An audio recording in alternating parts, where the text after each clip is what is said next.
It was there as the survey team had indicated, draped onto the rocky floor of the canyon like the decaying corpse of a massive sea creature. My lamp shone on the ribs of the craft, and I could almost swear that the material appeared as bone, although my training would not allow me to believe that it could be anything other than some sort of unnatural metal, pitted and corroded. The front was a twisted ruin, and the yawning entrance into the belly of the craft beckoned my colleagues. The last I saw of them was the glimmer of their crystal lamps as they climbed through the shattered remains of the front of the wreck. Journal entry, Philippe Lesson, 1691. Welcome to Deep Wars.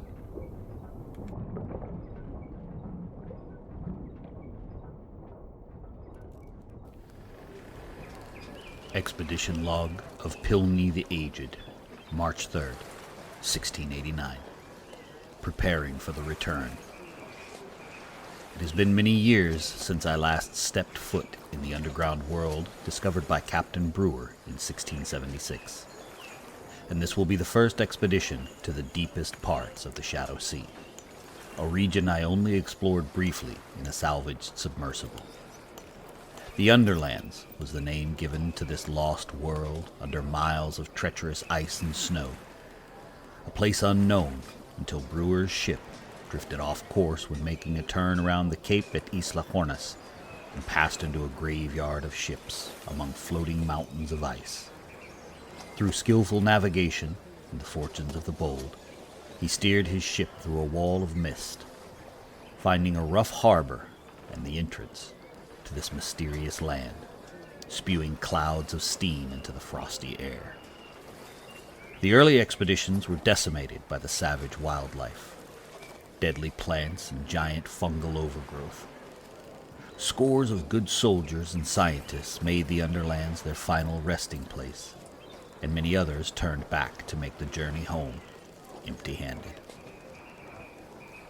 This was not to be our fate, however, even though our expedition ended in the death of many of our team members at the hands of a former associate and rival, the black-hearted Dr. Kurtz.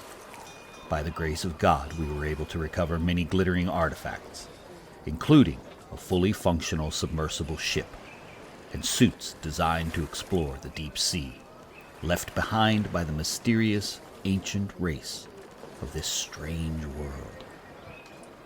Our chief scientist, Dr. Aldarius Wormwood, refused to leave the Underlands without this prize, to the consternation of the remaining expedition members. It clearly could not be carried back many miles through deadly terrain and pulled through the narrow cavern entrance. All were convinced that he was mad, and only his knowledge of the function of an ancient weapon that blasted out a spray of infernal fire protected him from certain mutiny. On the final dive in the vehicle, Wormwood deciphered the controls sufficiently to guide the craft to the bottom of the sunless sea, where our mutinous crew gasped in wonder at a glittering cavern of crystal and ice, passing into the solid rock wall of the underground sea. Wormwood steered the craft into the cavern and through a twisting tunnel, back for what seemed like an eternity, until the craft exited into the ocean of the surface world. The sight of deadly walls of ice amid crashing waves was never so sweet. Our return in this salvaged craft during the summer of 1679 was intended to be heralded by the lords that had subsidized the expedition, providing the men ships and supplies needed to bring back artifacts and treasures. The docks were dark, though, and we were quietly escorted into dungeons beneath the Palace of Zena, where we were encouraged to restrict our discussions of the mission and its bounty to only a select few scientists among the anointed universities and, of course, members of the papal leadership. Wormwood has worked in secret for the last 10 years on the recovered submersible, the diving suits and weapons that fire out harpoon-like spears at frightening velocity.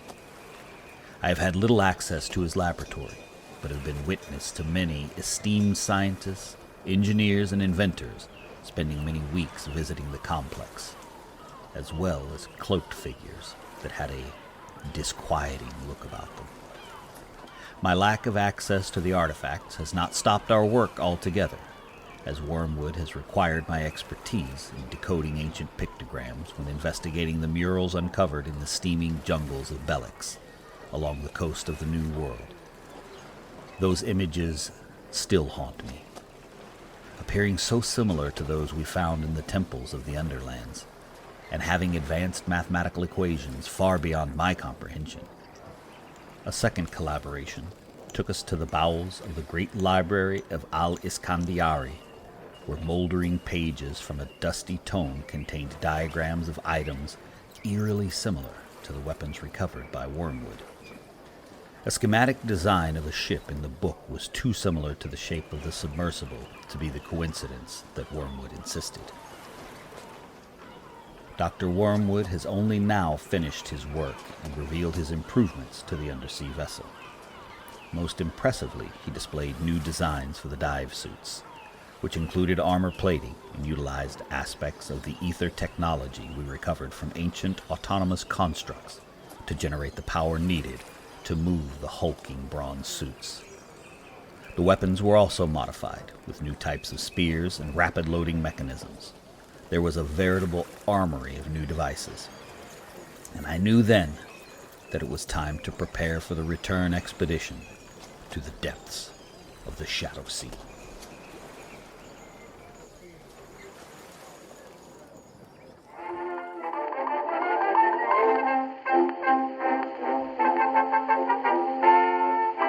Thanks, guys, for listening to today's tales.